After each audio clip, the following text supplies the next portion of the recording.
Hello friends, स्वागत है आपका हमारे यूट्यूब चैनल जीएस कैप्सूल में।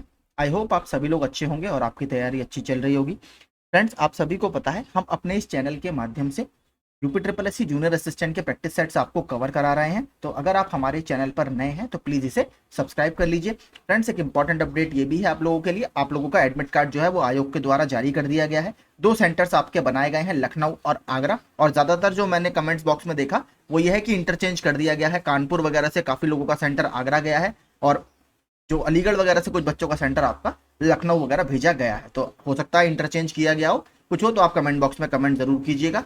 बाकी जो 10 प्रैक्टिस सेट हैं, इसके अलावा 15 practice set youth competition times की बुक के वो आपको हमारी प्लेलिस्ट में मिल जाएंगे। तो आप हमसे जुड़ना चाहते हैं तो हमारे साथ जुड़ सकते हैं। ठीक है, तो चलिए शुरू करते हैं। 11वां प्रैक्टिस सेट, पहला सेक्शन है हिंदी परिज्ञान और लेखन योग्यता का। सत जन में कौन सा समास है? तो सत प्लस जन, इसमें सत मतलब क्या है, जन कैसा है, सत है मतलब अच्छा जन है। तो इसमें कौन सा विशेषण विशेष्य का बोध होता है? तो यहां पर कर्मधारय समास होगा। अथ का विलोम शब्द क्या है? अथ का विलोम शब्द होता है इति। ये भी हमने बहुत देखे हैं। देखिए, मैं फिर से आपसे कहूंगा, अगर आपने अभी तक आरो एरो वाला मेरा वीडियो नहीं देखे हैं, 3 विलोम शब्द का, वाक्यांश के लिए एक शब्द का और तत्सम तद्भव का, तो उनको देख लीजिए। तीनों में मिलाकर लगभग 1000 प्रश्न है, जो बहुत अच्छे अच्छे प्रश्न है। आप उनको करेंगे, वीडियो देखेंगे तो आपको काफी अच्छा लगेगा। ठीक है, इसके अलावा देखते हैं। और अगर बात करें पृथक की, तो पृथक का क्या होता है आपका विलोम? संयुक्त। बात करें अगर अति का, तो अति मतलब किसी चीज की अति, अधिकता, इसका क्या होगा? अल्प। उक्त शब्द का विलोम क्या है? तो उक्त शब्द का विलोम होता है अनुक्त। ये भी आरो आरो का प्रश्न है। ठीक है, उक्त का विलोम होगा अनुक्त। गमन शब्द को विपरीतार्थक बनाने के लिए इसमें से किस उपसर्ग का प्रयोग किया जाता है? तो किसका प्रयोग किया जाएगा? आपका आगमन। ठीक है, आगमन, ऑप्शन बी। सम शब्द का विलोम क्या है? सिंपल है तो विषम, ऑप्शन सी। अगला, आशय शब्द का पर्यायवाची क्या होगा? तो आशय का पर्यायवाची आहार, आंचल, तात्पर्य और या अपरिहार्य। तो अगर आप देखेंगे कि आपकी इस बात से क्या आशय है या इस बात से क्या तात्पर्य है, तो ऑप्शन सी हमारा यहां पर सही होगा। कमल शब्द के पर्यायवाची है। कमल के पर्यायवाची मैं 2 से 3 बार आपको बता चुका हूं। अगर इसमें देखेंगे आप तो इसमें कमल का पर्यायवाची कौन सा है? जो पहला है आपका ताम्रस, ये कमल का पर्यायवाची है। अंबु बहुत इंपॉर्टेंट है, अंबु जल का पर्यायवाची होता है। अंबु और तोय दोनों जल के पर्यायवाची होते हैं। इसीलिए आपने देखा होगा अंबु में जब जा लगता है, अंबुज, वो भी कमल का पर्यायवाची है। तोय, तोय में जब जा लगता है तो वो भी कमल का पर्यायवाची है, तोयज। ठीक है, याद रखिएगा, कमल के और पर्यायवाची मैंने आपको बता दिए।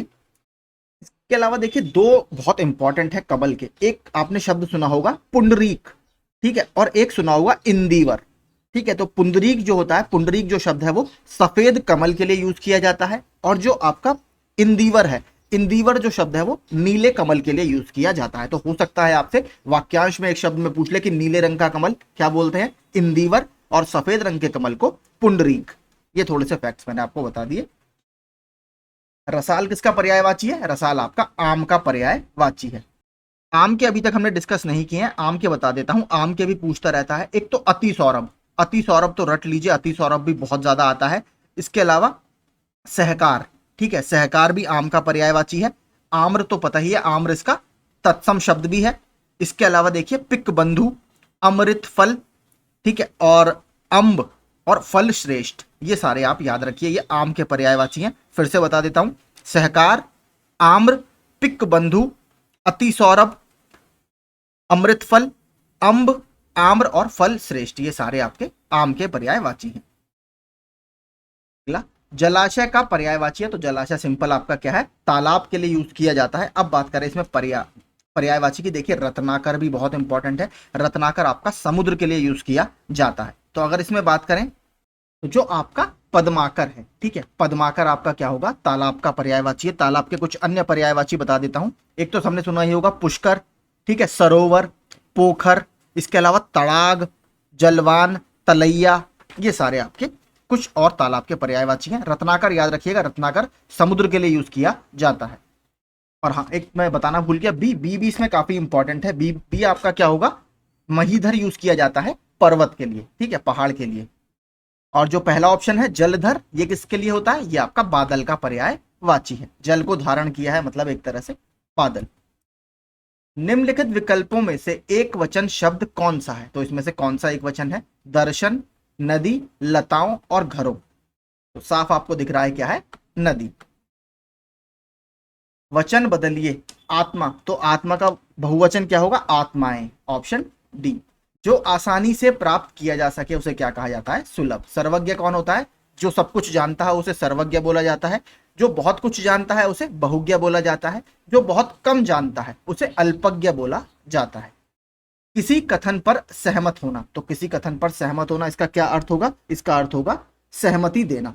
ठीक है, अनुमोदन अलग चीज है। देखिए, किसी चीज का अनुमोदन करना, मान लीजिए जब आपने देखा होगा जब रिजल्ट वगैरह आता है तब आयोग करता है कि आयोग के अनुमोदनोपरांत, मतलब आयोग के, आप कह सकते हैं उनकी सहमति के बाद। लेकिन यहां पर किसी कथन पर सहमत होना के लिए जो बेहतर शब्द है वो सहमति ही है।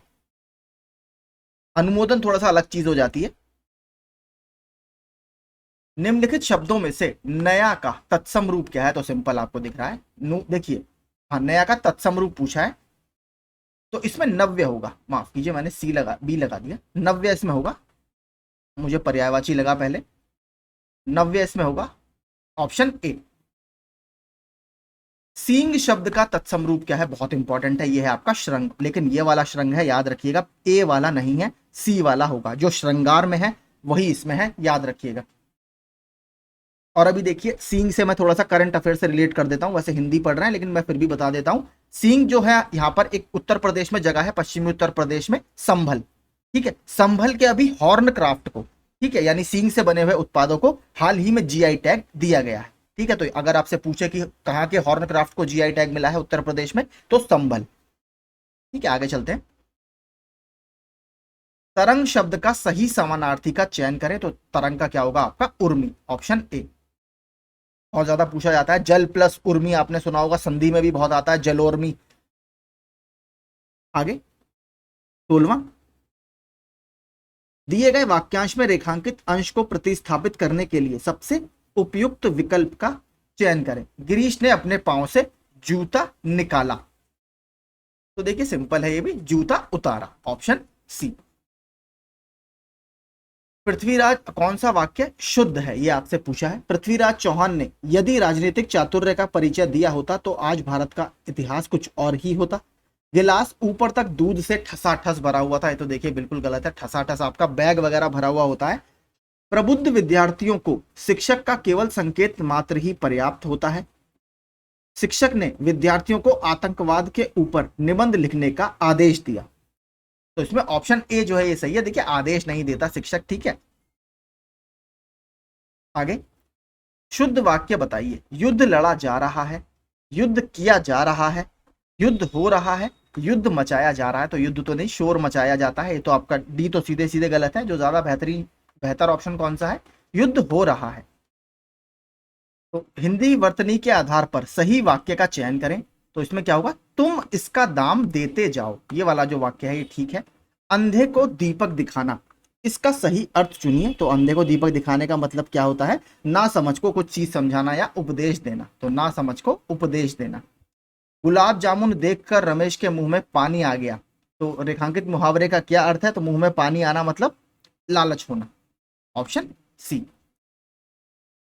अब देखते हैं गद्यांश। हमारी हिंदी सजीव भाषा है, इसी कारण यह पहले अरबी, फारसी आदि के संपर्क में आकर उनके और अब बाद में अंग्रेजी के भी शब्द ग्रहण करती जा रही है। इसे दोष नहीं गुण ही समझना चाहिए, क्योंकि अपनी इस ग्रहण शक्ति से हिंदी अपनी वृद्धि कर रही है, ह्रास नहीं। ज्यों ज्यों इसका प्रचार बढ़ेगा त्यों त्यों इसमें नए शब्दों का आगमन होता जाएगा। क्या भाषा की विशुद्धता के किसी भी पक्षपाती में यह शक्ति है कि वह विभिन्न जातियों के पारस्परिक संपर्क को ना होने दे या भाषाओं की सम्मिश्रण क्रिया में रुकावट पैदा कर दे? यह कभी संभव नहीं। उपयुक्त प्रक्रियाएं स्वाभाविक हैं। हमें तो केवल इस बात का ध्यान रखना चाहिए कि इस सम्मिश्रण के कारण हमारी भाषा अपने स्वरूप को नष्ट तो नहीं कर रही, कहीं अन्य भाषाओं के बेमेल शब्दों के मिश्रण से अपना रूप तो विकृत नहीं कर रही। अभिप्राय यह है कि दूसरी भाषाओं के शब्द, मुहावरे आदि ग्रहण करने पर भी हिंदी हिंदी ही बनी रहे या नहीं, बिगड़कर कहीं कुछ और तो नहीं होती जा रही। अब देखते हैं इस अवतरण का सर्वाधिक उपयुक्त शीर्षक क्या हो सकता है। तो इसमें सबसे अच्छा शीर्षक क्या हो सकता है? वो हो सकता है हम कि हिंदी एक सजीव भाषा, ठीक है। सजीव भाषा मतलब किस तरीके से सजीव क्यों है ये, क्योंकि देखिए लगातार अपने आप को बदलती जा रही है। मृत मतलब क्या होता है, सजीव का उल्टा एक तरह से आप मृत मानिए, जो कुछ नहीं कर रहा, जिसमें कोई परिवर्तन नहीं हो सकता। सजीव इंसान वो है जो लगातार चीजों को एक्सेप्ट कर रहा है, लगातार चीजों को अपने आप में ढाल रहा है। तो हिंदी भाषा भी कुछ उसी तरीके का काम कर रही है। तो हिंदी भाषा एक सजीव भाषा है। और देखिए पहला जो ऑप्शन है भाषा की सजीवता, तो भाषा में सारी भाषाएं आ जाएंगी, लेकिन यहां पर स्पेसिफिकली हिंदी की बात आपसे पैसेज में की जा रही है। निम्नलिखित में कौन सा कथन सही है? अगर 23वें की बात करें तो इसमें कौन सा? हिंदी में अरबी फारसी के शब्द हैं, हिंदी में अंग्रेजी के शब्द हैं, हिंदी में और भी कई अनेक देशी विदेशी भाषाओं के शब्द हैं। तो अगर आप ऊपर पैसेज देखेंगे, इसी कारण यह अरबी फारसी आदि के संपर्क में आकर और अब बाद में अंग्रेजी के शब्द भी ग्रहण करती जा रही है। तो इसमें अरबी फारसी है, इसमें अंग्रेजी है और अन्य भी देशी विदेशी भाषाओं के शब्द हैं। तो डी इसमें ऑप्शन सबसे ठीक होगा। हिंदी भाषा की वह कौन सी विशेषता है जिसे लेखक ने गुण माना है, दोष नहीं? तो कौन सी है? अन्य भाषाओं के शब्द ग्रहण की शक्ति। इसको लेखक ने कहा है कि यह कोई गुण नहीं है, या इससे भाषा का ह्रास नहीं होता बल्कि वृद्धि ही होती है। अगर आप ऊपर पढ़ेंगे, इसे दोष नहीं गुण ही समझना चाहिए। अंग्रेजी के शब्द भी ग्रहण करती जा रही है, क्योंकि अपनी इस ग्रहण शक्ति से हिंदी अपनी वृद्धि कर रही है, ह्रास नहीं। अगला, स्वाभाविक का क्या अर्थ है? तो स्वाभाविक का अर्थ होता है क्या है? नैसर्गिक, यानी प्राकृतिक का एक तरह से ये आपका पर्यायवाची है। इसका अपोजिट क्या होगा? आपका कृत्रिम। ये आर ओ के 2021 वाली परीक्षा में आया था।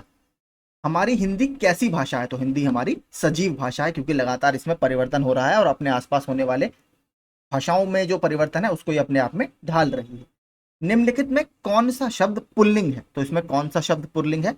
जो आपका माधुर्य शब्द है, ये आपका पुल्लिंग शब्द है, और बाकी सारे आपके स्त्रीलिंग शब्द हैं।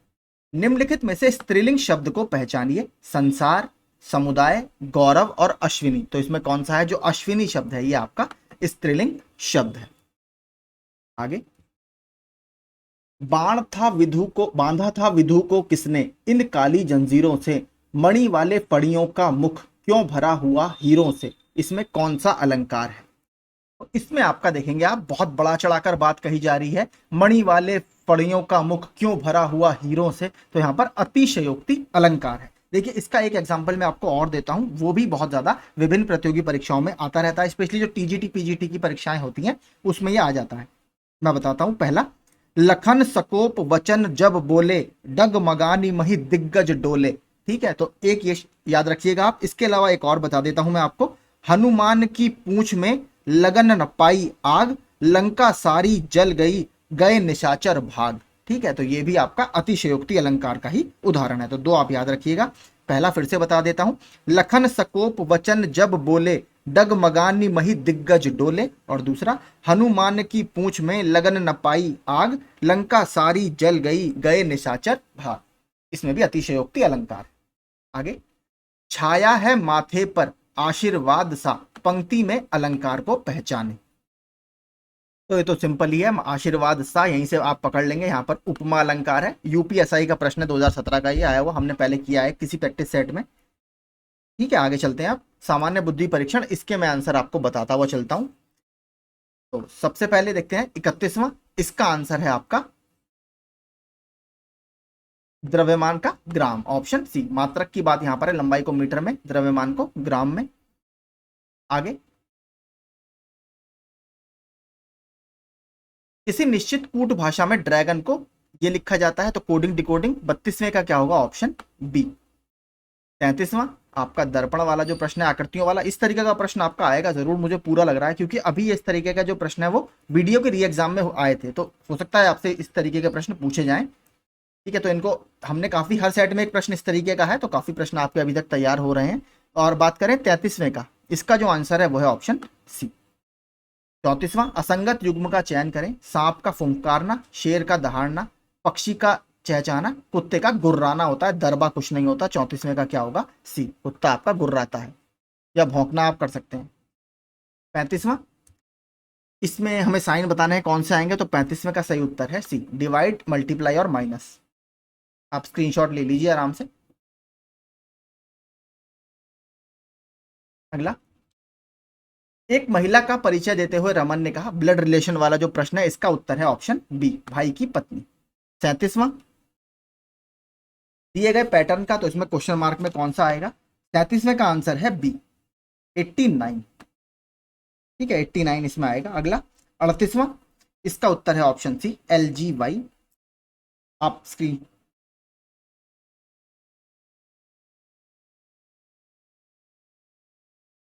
एक मिनट थोड़ा सा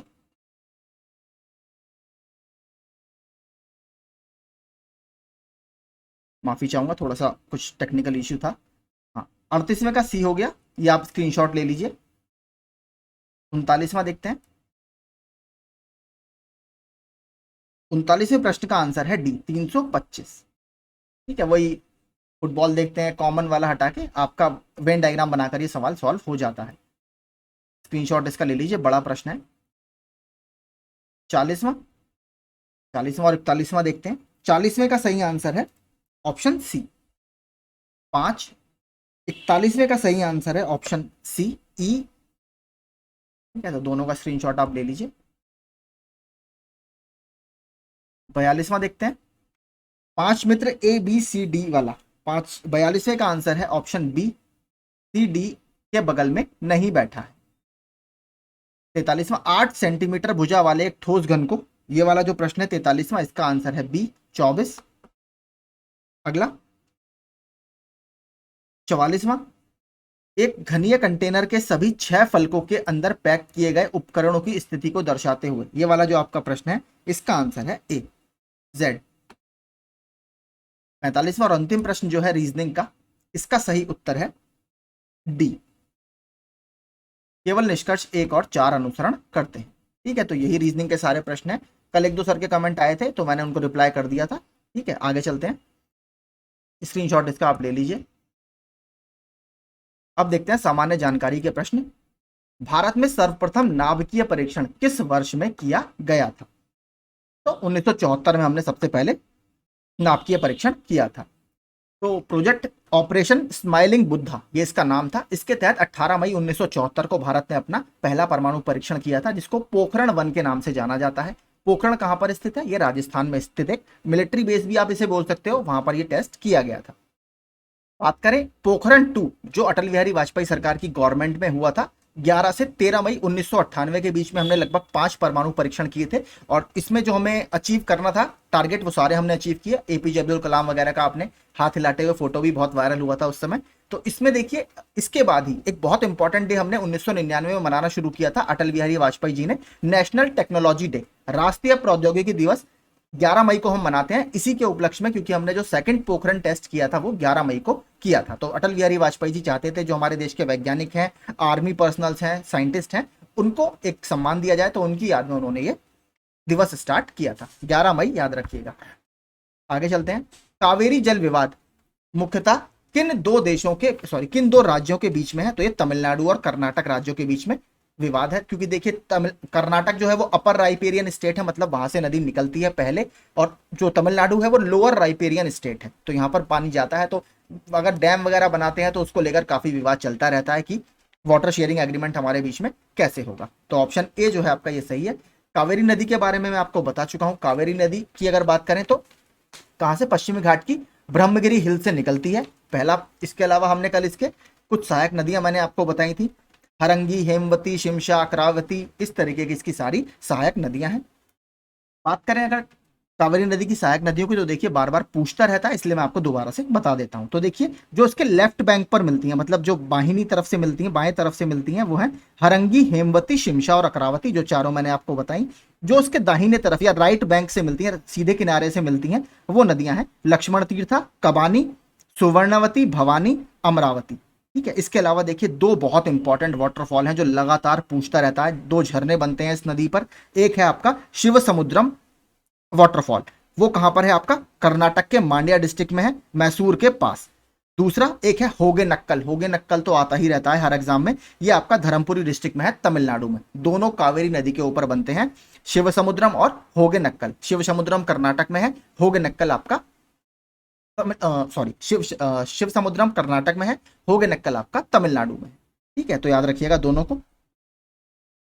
इसके अलावा देखिए एक बहुत फेमस डैम है इसके ऊपर, ठीक है, उसके रिजर्वायर का नाम पूछ लिया था एक बार, ठीक है, एक डैम है उसका नाम है मेट्टूर डैम। ये तमिलनाडु में बना हुआ है कावेरी नदी के ऊपर, और जो पानी रोक के रखा रहता है, मतलब जो डैम के पीछे जलाशय होता है, उसका नाम क्या है, स्टेनली रिजर्वायर। इसको याद रखिएगा। तो स्टेनली रिजर्वायर आपका मेट्टूर डैम के पीछे बनता है, इसको याद रखिए, ये इंपॉर्टेंट है, ठीक है। तो यही से संबंधित फैक्ट्स हैं। दक्षिण भारत की नदियों के बारे में बात करें तो दक्षिण भारत की सबसे लंबी नदी कौन सी है, गोदावरी नदी है, जिसे दक्षिण गंगा या वृद्ध गंगा के नाम से भी जाना जाता है। इसके बाद आती है आपकी कृष्णा नदी, जो कि महाबलेश्वर से निकलती है। गोदावरी आपकी त्र्यंबक पहाड़ी के पास, सॉरी, नासिक के पास त्र्यंबक वाली जगह से निकलती है। वहां पर एक बहुत फेमस मंदिर भी है, आपने सुना होगा, त्र्यंबकेश्वर मंदिर। आगे चलते हैं।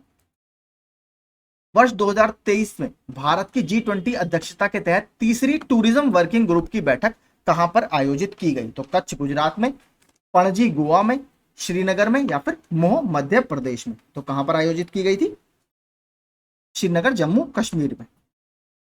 आगे श्रीनगर में एक चीज काफी इंपॉर्टेंट, अभी बल्कि 2 से 3 चीज बहुत इंपॉर्टेंट हुई है जम्मू कश्मीर में, जल्दी जल्दी आपको सब बता देता हूं। तो सबसे पहले तो श्रीनगर के स्मार्ट सिटी प्रोजेक्ट के तहत अमित शाह जी ने श्रीनगर में बलिदान स्तंभ का भी आधारशिला रखी थी, ठीक है, बलिदान स्तंभ। तो सीधे आपसे पूछेगा कहां पर बनेगा, श्रीनगर में। श्रीनगर की डल झील में अमेजॉन इंडिया, जो अमेजॉन ई कॉमर्स प्लेटफॉर्म है, उसने भारत का पहला अपना तैरता हुआ स्टोर लॉन्च किया है डल झील में, मतलब लॉन्च करेगी, ये इसका प्रोजेक्ट है, इसको याद रखिएगा। इसके अलावा जम्मू कश्मीर में अभी 2 बहुत इंपॉर्टेंट, बल्कि 3 महोत्सव बहुत इंपॉर्टेंट है। एक है वितस्ता महोत्सव। वितस्ता महोत्सव क्या है आपका, वितस्ता जो नाम है वो झेलम नदी का नाम है वेदों में, तो वहां पर एक महोत्सव हुआ, ये याद रखिएगा।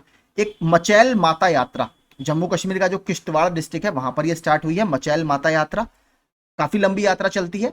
इसके अलावा एक और बहुत फेमस फेस्टिवल वहां पर हुआ, खीर भवानी मेला, उसमें माता रानी वगैरह को वहां पर खीर चढ़ाई जाती है, तो इसलिए उसका नाम है खीर भवानी मेला। तो ये तीनों आपके जम्मू कश्मीर में चर्चा में रहे। इसके अलावा वहां पर एक और इंपॉर्टेंट ऐप लॉन्च किया गया, मोबाइल दोस्त ऐप, ठीक है, कि हमारा दफ्तार आपके द्वार, इस टैगलाइन के साथ वो लॉन्च किया गया, मोबाइल दोस्त ऐप। इसके अलावा मेंटल हेल्थ के लिए जम्मू कश्मीर में एक इंपॉर्टेंट ऐप और लॉन्च किया गया, टेली मानस ऐप।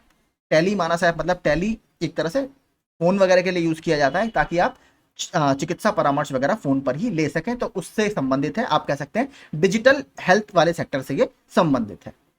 इसके अलावा जुलाई में जम्मू कश्मीर में एक और इंपॉर्टेंट योजना शुरू हुआ था, डॉक्टर आपके गांव माई, ठीक है, डॉक्टर आपके गांव माई योजना। इसमें देखिए क्या था, उनके दरवाजे पर गुणवत्तापूर्ण चिकित्सा देखभाल सेवाएं प्रदान करने के उद्देश्य से ये योजना प्रारंभ की गई थी, ठीक है। तो इस वजह से जम्मू कश्मीर आपका चर्चा में था।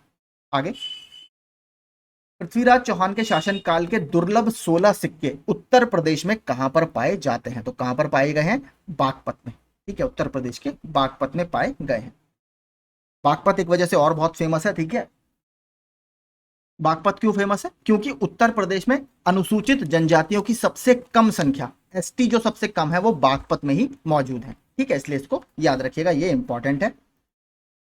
और सबसे ज्यादा एसटी आबादी आपको पता ही होगा, जो ऑप्शन आपको सी दिख रहा है, सोनभद्र में सबसे ज्यादा एसटी आबादी है। बात करें एससी की, एससी भी सबसे कम आपको बागपत में ही देखने के लिए मिलेंगे, क्योंकि थोड़ा जाट वाली बेल्ट आ जाती है यहाँ पर आपको, तो ओबीसी वगैरह ज्यादा रहते हैं। एसटी भी और एससी भी दोनों बागपत में सबसे कम है। न्यूनतम एससी पॉपुलेशन और एसटी पॉपुलेशन पूछे उत्तर प्रदेश में तो यहीं पर है, और 16 सिक्के आपको बागपत में मिले हैं। बात करें पृथ्वीराज चौहान की, पृथ्वीराज तृतीय चौहान सबसे इंपॉर्टेंट है, इनको राय पिथौड़ा के नाम से भी जाना जाता है, ये याद रखिएगा, ठीक है, कम बुक्स में मिलता है राय पिथौड़ा।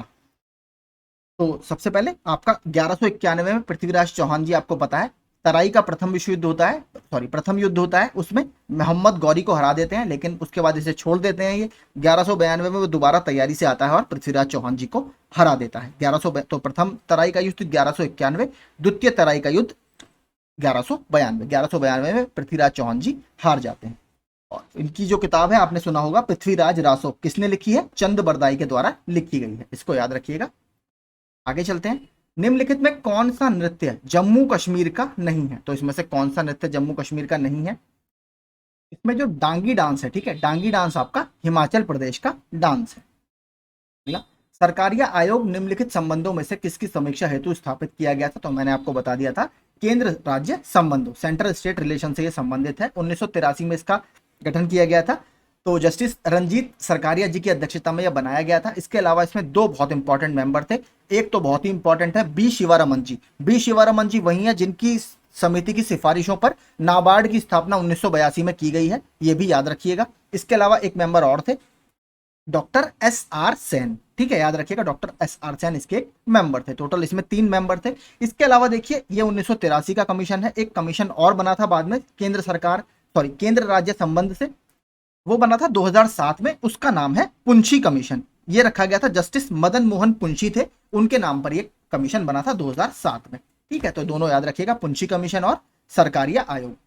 अगला, सरकारी आयोग के मेंबर जरूर याद रखिएगा क्योंकि सवाल पूछा हुआ है, इसलिए मैं कह रहा हूं सवाल यही आया था, इनमें से कौन सरकारी आयोग का मेंबर नहीं था। इस तरीके से प्रश्न आया था। 3 मेंबर थे, चौथा ऑप्शन मुझे याद नहीं है कौन सा था, लेकिन वो उसमें आंसर सही था।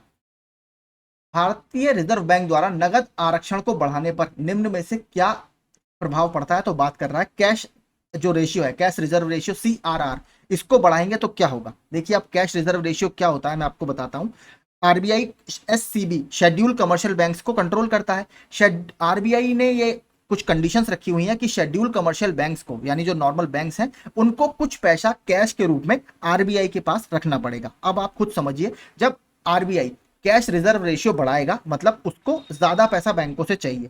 मान लीजिए पहले 100 रुपए चाहिए थे, अब उसने कहा कि मुझे आपसे 110 रुपए चाहिए, तो अब क्या होगा। बैंक तो देखिए, बैंकों के पास अपना तो पैसा होता नहीं है, बैंक तो सारा डिपॉजिट्स पर काम करते हैं, जो हम पैसा वहां जमा करते हैं उस पर काम करते हैं। तो बैंक उसी पैसे को 10 रुपए एक्स्ट्रा कहां पर रखेगा, 100 की जगह 110 रुपए आरबीआई के पास रख देगा। जब बैंकों के पास पैसा कम रहेगा तो बैंक कम लोन दे पाएंगे, तो यानी मार्केट में जो लिक्विडिटी है, जो तरलता है, वो कम हो जाएगी, मुद्रा आपूर्ति कम हो जाएगी। तो ऑप्शन जो बी है ये आपका यहां पर सही होगा। ठीक है, कि मार्केट में जो मनी सप्लाई है वो कम हो जाती है।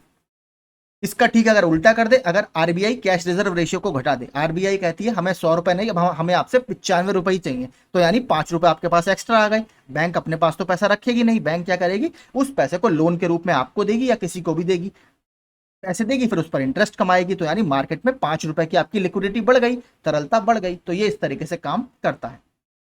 निम्न में से कौन सा जोड़ा सत्य सुमेलित नहीं है?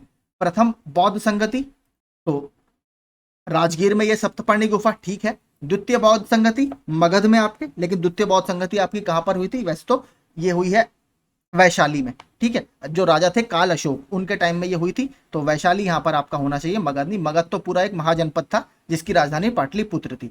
तृतीय बौद्ध संगति होती है अशोक के टाइम में, पाटलिपुत्र में, बिल्कुल ठीक है। पहली बौद्ध संगति में क्या होता है, आपके जो 2 पिटक होते हैं, विनय पिटक और सुत्त पिटक, उसकी रचना होती है। किसके टाइम में होती है? अजात शत्रु के शासनकाल में ये होती है। अगर बात करें द्वितीय बौद्ध संगति की, तो वैशाली में, इसमें कुछ ज्यादा बहुत खास नहीं है। तीसरी बौद्ध संगति अशोक के टाइम में, इसमें जो त्रिपिटक का तीसरा पिटक है, अभिधम्म पिटक, उसकी रचना पूरी हो जाती है। चतुर्थ बौद्ध संगति कनिष्क के शासनकाल में होती है, कहां पर? कश्मीर के कुंडलवन में। यहां पर बौद्ध धर्म हीनयान और महायान 2 भागों में बंट जाता है। ठीक है, याद रखिएगा, सारे मैंने बता दिए। तो दूसरा इसमें सही आंसर है। फ्यूज में प्रयुक्त होने वाले तार की विशेषता क्या होती है? तो ये लो मेल्टिंग पॉइंट अलॉय होता है। ठीक है, लो मेल्टिंग पॉइंट अलॉय। अब इसमें ऑप्शन, लेकिन आपको इसके साथ रेजिस्टेंस भी किन्ने ऐड कर दिया है, तो आपका उच्च प्रतिरोधक शक्ति और निम्न गलनांक, हाई रेजिस्टेंस और लो मेल्टिंग पॉइंट होता है। 1 अप्रैल 2023 की स्थिति के अनुसार भारत के कितने शहरों को निर्यात उत्कृष्टता शहर का दर्जा प्राप्त है? तो कितने शहरों को प्राप्त है? 43 शहरों को यह दर्जा प्राप्त है। निम्न में से कनाडा बांध परियोजना भी कहते हैं, किसको जाना जाता है इस नाम से? तो देखिए ये जो डैम है आपका, इसको मासनजोर डैम के नाम से भी जाना जाता है। ये मयूराक्षी नदी बहती है आपकी कहां पर? दुमका जो जगह है झारखंड में, उसके पास। तो इसको मयूराक्षी नदी के ऊपर बनाया गया है। वैसे इसका जो नाम वैसे मासनजोर डैम है, लेकिन यहाँ पर आपको मयूराक्षी ऑप्शन ठीक होगा। तो इसको कनाडा डैम क्यों कहते हैं? देखिए 1955 में जब इसको कमीशन किया गया, जब इसको इनॉग्रेट किया गया, तो ये इनॉग्रेट किया गया था लेस्टर बी पियर्सन के द्वारा, जो कि कनाडा के फॉरेन मिनिस्टर थे। तो उसी के आधार पर इसको कनाडा बांध भी बोला जाता है। ठीक है, आगे चलते हैं। 1857 के विद्रोह के संदर्भ में निम्नलिखित में से किसे उसके मित्र ने धोखा दिया तथा जिसे अंग्रेजों द्वारा बंदी बनाकर मार दिया गया था? तो किसको मार दिया गया था? तात्या टोपे जी को। तात्या टोपे का असली नाम मैं आपको बता चुका था, क्या है? रामचंद्र पांडुरंग। मध्य प्रदेश के शिवपुरी में इनको फांसी दी गई थी। कुंवर सिंह ने कहां पर नेतृत्व किया था? कुंवर सिंह ने किया था आरा बिहार में। खान बहादुर खान ने कहा किया था? रोहिलखंड या बरेली वाले एरिया में। नाना साहब ने कानपुर में। मध्यवर्ती तरल अवस्था, एक पदार्थ का ठोस अवस्था से गैस अवस्था में परिवर्तन क्या कहलाता है? मैंने आपको शुरू में बताया था, दो प्रोसेस होते हैं, सब्लिमेशन और एब्लिमेशन। सब्लिमेशन जो होता है वो कहते हैं ऊर्ध्वपातन, ठीक है, सीधे आपका ठोस से गैस में बदल जाना। सबसे अच्छा एग्जांपल क्या है? कपूर। कपूर आपने देखा जब आप जलाते हैं पूजा में तो कोई लिक्विड वगैरह नहीं बनता ठोस से, वो सीधे वाष्पीकृत हो जाता है, ठीक है। तो कपूर सबसे अच्छा इसका एग्जाम्पल है। इसका जो ठीक उल्टा प्रोसेस होता है, ठीक है, कहां से? गैस से सीधे लिक्विड में बदलना, उसको बोलते हैं एब्लीमेशन इंग्लिश में। अब हिंदी में उसे मुझे नहीं पता, देखिए माफी चाहूंगा। हिंदी में उसे इंग्लिश में एब्लीमेशन बोलते हैं, ऊर्ध्वपातन को सब्लिमेशन बोलते हैं, ठीक है। 1927 की बटलर कमेटी का उद्देश्य क्या था? तो इसका क्या उद्देश्य था? तो इसमें देखिए, भारत सरकार, उस समय जो ब्रिटिश सरकार थी, तथा देशी राज्यों के बीच संबंधों को सुधारना, यह इसका उद्देश्य था। इसी के नाम पर देखिए, अगर आपने सुना भी होगा, कानपुर में इंस्टीट्यूट भी है, हारकोर्ट बटलर इंस्टीट्यूट, वो यही थे, ठीक है। हारकोर्ट बटलर इनका पूरा नाम था। तो हारकोर्ट बटलर इंस्टीट्यूट पूछे तो आपका कानपुर में स्थित है। इसके अलावा देखिए, एक बहुत कम कमेटी लोग जानते हैं, थोड़ा सा डिटेल का प्रश्न मैं बता देता हूं। मुद्दीमान कमेटी, अगर आप लोगों ने कभी सुना हो, मुद्दीमान कमेटी, इसको रिफॉर्म्स इंक्वायरी कमेटी भी बोला जाता है, 1924 में बनाई गई थी। इसका मुख्य उद्देश्य क्या था आपको पता है? जब 1920 में स्वराज पार्टी की स्थापना होती है मोतीलाल नेहरू जी द्वारा और चित्तरंजन दास द्वारा, जो बहुत फेमस उस समय के लॉयर होते हैं, वकील होते हैं। तो 1920 में क्योंकि वो चाहते हैं कि हम काउंसिल में एंट्री करें और अंदर से जाकर परिवर्तन करें, तो इसमें देखिए क्या होता है, जो 1920 की स्वराज पार्टी की मांगे होती हैं, उसको लेकर ये कमेटी बनाई जाती है कि जो स्वराज पार्टी का रिजोल्यूशन है इंडिया के इंडिपेंडेंस को लेकर, उसमें क्या इंडियन लीडर्स की डिमांड है, भारतीय नेताओं की डिमांड क्या है। इसके अलावा दूसरा इसका एक इंपॉर्टेंट कार्य ये था, जो 1919 का आपका मॉन्टेग कैम्सफोर्ड रिफॉर्म्स थे, उसकी जो कि वो किस तरीके से काम कर रही है, क्योंकि उसमें द्वैध शासन की बात की गई थी प्रांतों में। तो प्रांतों में द्वैध शासन की व्यवस्था कैसी चल रही है 1919 के एक्ट के तहत, उसका भी इन्वेस्टिगेशन में इसका हेल्प करना एक दूसरा उद्देश्य था। तो ये काम थे आपके मुद्दीमान कमेटी 1924, इसके आसपास की ही है, इसलिए मैंने आपको बता दिया। इसके अलावा एक और बहुत इंपॉर्टेंट है 1920 के आसपास का, वो भी बता देता हूं। तो वो था ली कमीशन। तो ली कमीशन की स्थापना आपकी 1923 में लॉर्ड ली के अध्यक्षता में की जाती है। इसमें देखिए, ब्रिटिश मेंबर और इंडियन मेंबर दोनों को रखा गया था, और मुख्यतः इसका जो काम था वो सिविल सर्विसेज से संबंधित था, ठीक है, इसको याद रखिएगा, सिविल सर्विसेज से संबंधित था भारत में। तो ये आपके कुछ 1923 की ये थी, 1924 की मुद्दीमान कमेटी है, 1927 की बटलर कमेटी है, ठीक है। आगे चलते हैं। एशिया बैडमिंटन चैंपियनशिप 2023 में स्वर्ण पदक जीतने वाली पहली भारतीय पुरुष युगल जोड़ी कौन सी है? तो कौन बने हैं? सात्विक साईराज रैंकी रेड्डी और चिराग शेट्टी। Option A. 61वां, भारत में प्रथम स्वतंत्रता का मुख्य तात्कालिक कारण क्या था? तो मुख्य तात्कालिक कारण इसका क्या था? अंग्रेजों का धर्म में हस्तक्षेप का संदेह। क्यों? क्योंकि देखिए, प्रथम स्वतंत्रता संग्राम यहां पर 1857 की बात हो रही है। आपको पता है उस समय एनफील्ड राइफल लॉन्च की गई थी, जिसमें जो कारतूस होते थे उसको मुंह से छीलकर डालना पड़ता था, और उसमें ये कहा गया था कि इसमें सुअर और गाय की चर्बी है। तो गाय जो था वो किसके लिए था? हिंदुओं के लिए बहुत पवित्र मानी जाती थी, और जो पिग थे उसको जो माइनॉरिटी कम्युनिटी है वो बहुत ज्यादा पसंद नहीं करती थी। इसकी वजह से इसमें काफी विवाद हुआ था, और ये कहा जा रहा था कि जानबूझकर ये लाई गई है ताकि हमारे जो धर्म है उसको भ्रष्ट किया जाए। तो ये इसका काफी इंपॉर्टेंट कारण था। इसके बाद इसमें फिर सिपाही म्यूटिनी आपकी होती है, सैनिक असंतोष इसके कारण ही भड़कता है, ठीक है। तो मेन जो कारण था वो उनका यही था कि धर्म में हमारा हस्तक्षेप। इसके अलावा इनका आपने देखा होगा फॉरेन भत्ता वगैरह बंद कर दिया जाता है, वो भी एक काफी बड़ा कारण था। तेल की एक बूंद पानी पर फैल जाती है क्यों? तो क्यों फैल जाती है? क्योंकि देखिए, तेल का पृष्ठ तनाव आपका अधिक होता है, ठीक है, सरफेस टेंशन इसके कारण ये होता है। Option D. भारत में सीमांत जोत का आकार क्या है? तो देखिए, मार्जिनल फार्मर, दो कैटेगरी होती है, स्मॉल एंड मार्जिनल फार्मर। तो मार्जिनल फार्मर कौन होते हैं? जिसके पास 1 हेक्टेयर से कम की भूमि होती है। स्मॉल फार्मर वो होते हैं जिसके पास 1 हेक्टेयर से 2 हेक्टेयर तक भूमि होती है। तो लघु और सीमांत किसान की कैटेगरी इसलिए बोला जाता है 0 से 2 हेक्टेयर की। तो 0 से 1 तक कौन आते हैं? सीमांत किसान आते हैं, और 1 से 2 हेक्टेयर तक कौन आते हैं? लघु किसान या स्मॉल फार्मर्स आते हैं। भारत में यही सबसे ज्यादा फार्मर है, लगभग 85% से भी ज्यादा यही फार्मर्स हैं। और दिक्कत देखिए क्या आती है, जब आपके पास जमीन छोटी होती है, आपके पास उपज तो उतनी है नहीं, तो इसीलिए आप इन्वेस्ट नहीं कर पाते, ठीक है, सिर्फ आप सब्सिस्टेंस एग्रीकल्चर कर पाते हो, केवल जीविका के लिए आप हल्का फुल्का खाना उगा पाते हो। इसलिए इस फार्म मैकेनाइजेशन नहीं होता। आप इतना छोटा किसान ट्रैक्टर वगैरह कहाँ से लेकर आएगा। ठीक है, तो इस तरीके की समस्याएं आती है भारत में। जो जोत है हमारा, जो कह सकते हैं जोत का साइज है वो बहुत छोटा है, लैंड का साइज बहुत छोटा है, क्योंकि लैंड हमारे यहाँ आपको पता है, फैमिली मान लीजिए मेरे 4 भाई हैं, तो अगली पीढ़ी में मेरे चारों भाइयों को वो लैंड बढ़ती चली जाती है। इसकी वजह से यहाँ पर लैंड का फ्रेगमेंटेशन बहुत है। आगे, कौन व्यक्ति अनुसूचित जाति या जनजाति का सदस्य है, इसका निर्धारण करने का अधिकार किसको है। तो कौन शेड्यूल कास्ट या शेड्यूल ट्राइब आपका डिसाइड करता है, तो ये है राष्ट्रपति जी को। Option A. आपने देखा भी होगा कई बार कि राष्ट्रपति ने इतनी जातियों को इसमें इंक्लूड किया, ठीक है, शेड्यूल ट्राइब में, शेड्यूल कास्ट में, इस तरीके से आपने न्यूज़पेपर में आर्टिकल्स पढ़े होंगे। अरेबियन ट्रैवल मार्ट 2023 कहां पर आयोजित हुआ है, तो ये दुबई में भी आयोजित किया गया था। इंपॉर्टेंट है, देखिए इस तरीके के प्रश्न पूछ लेता है सम्मेलन वाले। ठीक है, तो अब बात करते हैं कंप्यूटर की।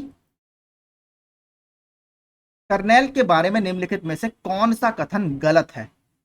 तो देखिए जो ऑप्शन डी है, यह एक ऐसा कंप्यूटर क्रमादेश या प्रोग्राम है जो उपयोगकर्ता और प्रचालन प्रणाली के बीच एक इंटरफेस उपलब्ध कराता है। देखिए इंटरफेस उपलब्ध कराता है ऑपरेटिंग सिस्टम, ठीक है, कर्नेल का ये काम नहीं है, बाकी ऊपर के सारे काम आपके कर्नेल के। आगे चलते हैं, कंप्यूटर में पिंग कमांड का क्या उपयोग है। तो अच्छा प्रश्न है, देखिए तो इसका क्या उपयोग है। किसी निर्दिष्ट गंतव्य कंप्यूटर तक पहुंचने के लिए स्रोत कंप्यूटर की क्षमता का परीक्षण करने के लिए, सोर्स कंप्यूटर होता है आपका, उसकी क्षमता का परीक्षण करने के लिए।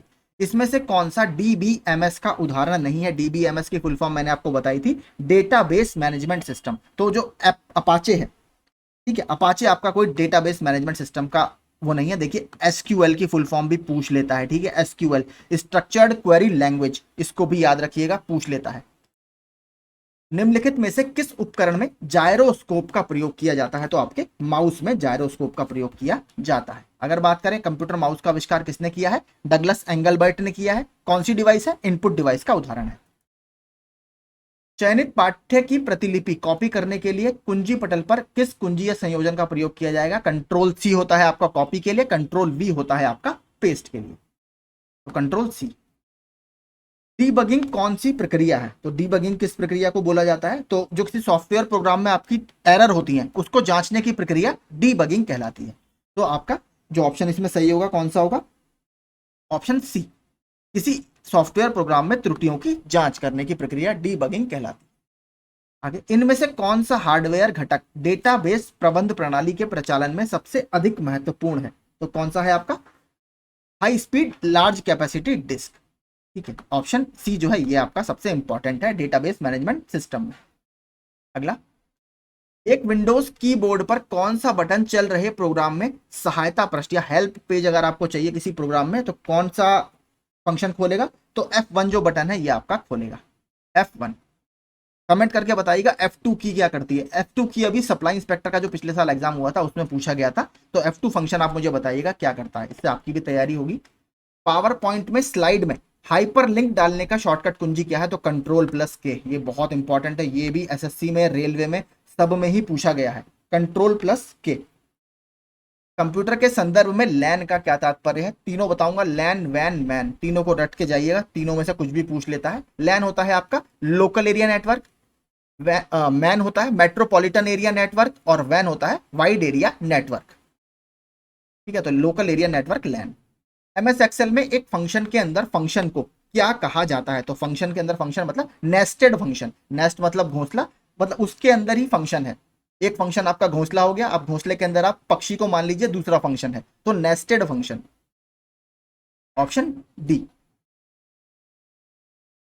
अगला, कंप्यूटर प्रणाली के अंतर्गत डेटा हस्तांतरण या डेटा ट्रांसमिशन की आवृत्ति सीमा को क्या कहते हैं। तो उसको बैंडविड्थ बोला जाता है, सिंपल है, तो बैंडविड्थ। डैश नियमों का एक स्थापित समूह है जो यह निर्धारित करता है कि एक ही संजालीय नेटवर्क में विभिन्न उपकरणों के बीच डेटा को किस प्रकार प्रसारित किया जाए। अनिवार्य रूप से यह संयोजित उपकरणों को आपस में संचरण करने देता है, भले ही उनकी आंतरिक प्रक्रियाओं, संरचना या अभिकल्प डिजाइन में कोई अंतर ना हो। तो ये आपका होता है नेटवर्क प्रोटोकॉल। ठीक है, नेटवर्क प्रोटोकॉल।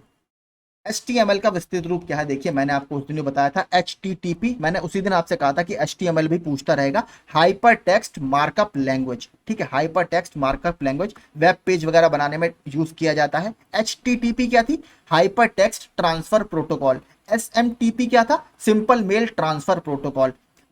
आपका POP3 क्या था? Post office protocol. तो ये सारे प्रोटोकॉल आए हुए हैं, याद कर लीजिए।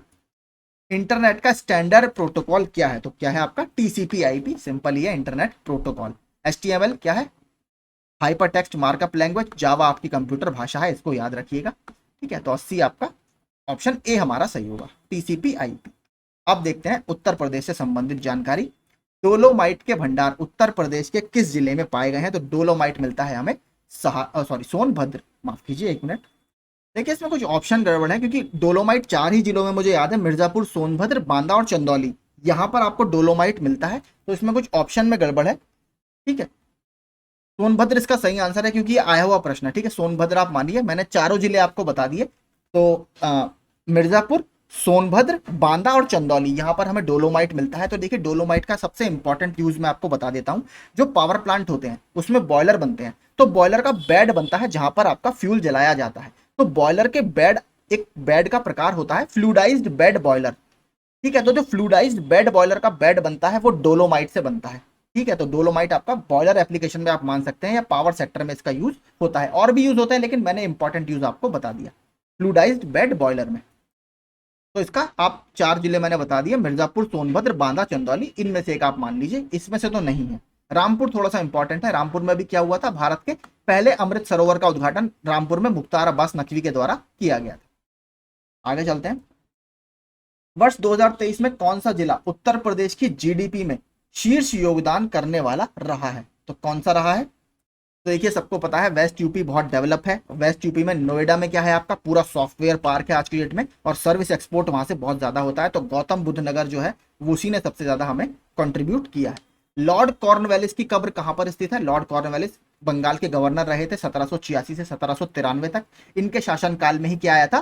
परमानेंट सेटलमेंट या स्थायी बंदोबस्त। और इन्होंने ही कॉर्नवेलिस कोड नाम से जो सिविल सर्विसेज हैं उसमें रिफॉर्म स्टार्ट किए थे। इनकी जो कब्र है वो गाजीपुर में स्थित है। ठीक है, लॉर्ड कॉर्नवालिस के मुख्य रूप से इसी से संबंधित है। इनके टाइम में एक एंग्लो मैसूर युद्ध हुआ था, तीसरा वाला। ठीक है, 1790 से 1792 तक एंग्लो मैसूर युद्ध इनके शासनकाल में हुआ है। और कौन सी संधि हुई थी?